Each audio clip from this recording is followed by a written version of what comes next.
Everyone says to me, I need to get some new wraps, man. I've had these wraps for years, even Ben saying every day he says, he goes, change them wraps. The good wraps, they still work, so can't go wrong. So, plan of action today, boxing now, go to the cafe, get a bit of food in the day, and then S&C in the afternoon. I don't know, it all depends what Ben plans. I just turn up, wrap up, and let the gaffer decide what's going on. What are you working on with Shabaz at the moment? Trying to get him to tidy up his hair and sort that gold tooth out, to be honest. Sorry, silver tooth, sorry.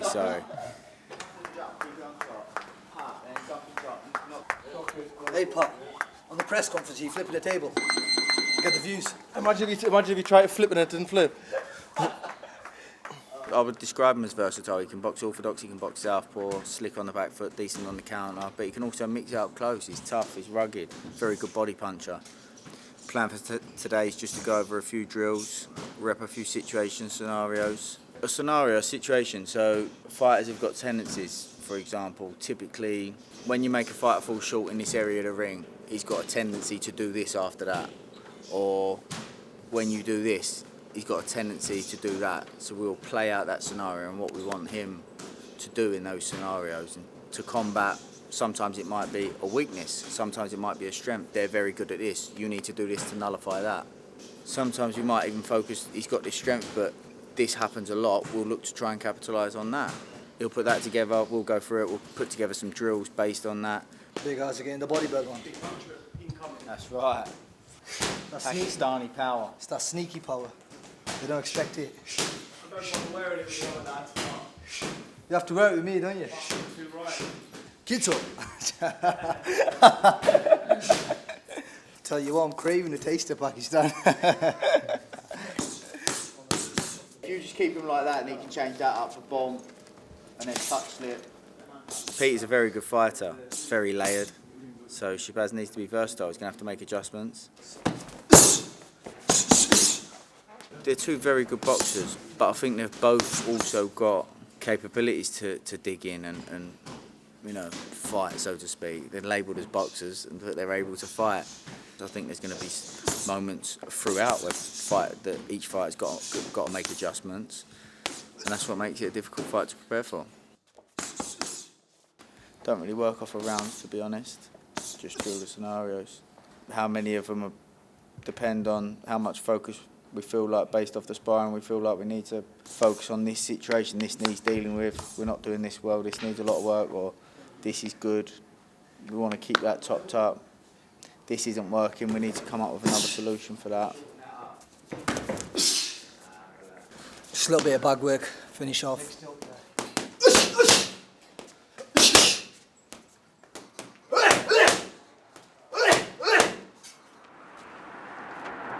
See the coffee shop there?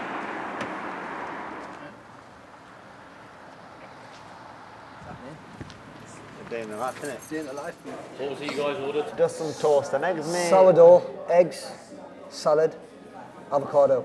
Yeah, this is the tradition because we originally used to live on this road. If anything, I'm eating a lot more carbs, like a lot more carbs now. I'm in a good place. Can I have that chili sauce, please? I just let the nutritionist just send me over what I got to eat, and he deals with that and deals with all the math. I just got to eat what he says. Have you got the other one, the spicy one? Especially because he's away from home, I'm away from home, he's away from his kids, I'm away from my kids. We're not eating a lot, we're training hard, pushing ourselves. There were days when he comes in and it's like, oh, I just can't get this, I'm working on this for the fight, I just can't get this. And then 8 to 10 weeks later, spins around, I'm in the same position, and then we'll just talk each other through it, do you know what I mean? So I always have a bit of chili sauce on my food, no matter what. That's the Pakistani in me.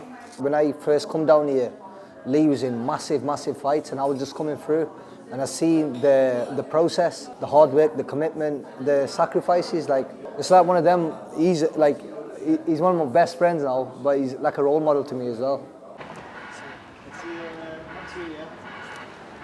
Plan is go back, get ready, S&C. So yeah, time to work again. What's happening? We're here. I'll come down now. What's going on, man? You right? What's happening, everyone? Come on in. Downstairs, Lee Wood's got the master. I'm waiting until he retires so I can take over. It's got the shower in there as well. Here's my room, man. It's no one judge me as well, because it's just it's a training camp kind of room. It's just, don't judge the mess. But yeah, that's my prayer corner. I face that way, pray. I've got my clothes in there. And yeah, it's not bad. It's camp. Nothing fancy, but yeah, it's good. Normally I'm in Stoke-on-Trent. I live there with my family, but Monday to Friday I'm always in Harlow training away, and then the last 6-7 weeks of camp I'm just here on my own, completely away from my family, my kids. So it is tough, but it puts you in that kind of like frame of mind. You get ready to fight, man. You sacrifice everything and you know you've done more. I need to pray now, but you're not allowed in front of me. You're gonna have to stay behind me, please, yeah?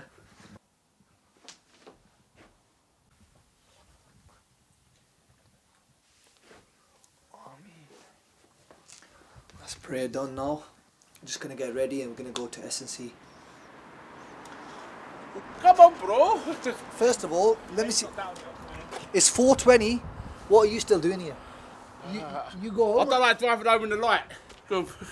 You go home at 12 o'clock. I'll stay a bit late these days. We're putting your shift in, yeah? Putting the extra work in. You never interview. Bye. Bye. Bye. What? Bye, bro. Oh, me? Bloody interview. The last big session of the week, leg session as well, so yeah, I'm excited, man. A few more weeks of hard graft. I've been putting in for a while, so I've been doing S&C now with Paul. It's been about 2 years? Yeah, it's been 2 years, and yeah, I'm feeling the effects of it. I feel stronger, feel fitter, and I'm performing much better. That's the main thing. Yeah. The main priority now going into the last few weeks of camp is that, you know, we're sharpening the axe, as it were, but making sure that he's there for his sparring and stuff, and not ego lifting and not pushing too hard at this, so he can put his energy into like the right kind of training, but also getting enough out of it to make sure. People are lucky. Gotta make weight. I'd be fucking massive. Fundamentally, strength is future power potential, so we spend a lot of time developing like overall strength, so basically lifting heavy. And then as we get closer towards kind of like fight time, what you want to do is learn to express that strength. So that's what most people would refer to as like explosive power.